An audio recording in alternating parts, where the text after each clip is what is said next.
This morning, we're visiting the border between Israel and Syria and learning a lot about the geopolitical situation here. It's a military outpost at the top of a mountain, Mount Bental.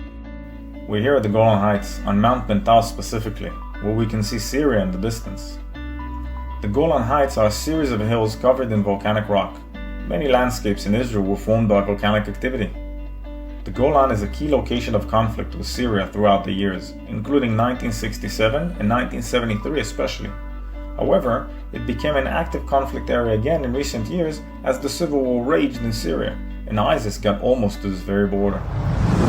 Now we hear from Shadi Kalul in a village called Jish after visiting their church in Baram.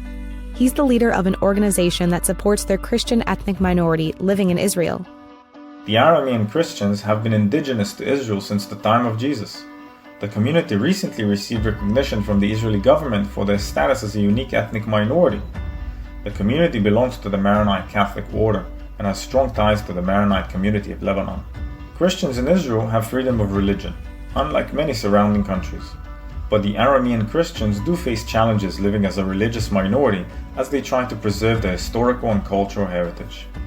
Tonight, we heard from Dr. Faydra Shapiro, who talked about the history and current realities of building relationships between Jews and Christians, what we often assume about each other, and how to approach conversations more thoughtfully. Today has given me a lot to consider and reflect on. At our debrief this evening, we discussed today's events. We wrestled with some really complex ideas and realities about our Christian faith and about building relationships with the Jewish people. Ultimately, we realized that none of us has the answers. We still have more questions than anything, and some of us disagree with each other, but I think that's okay.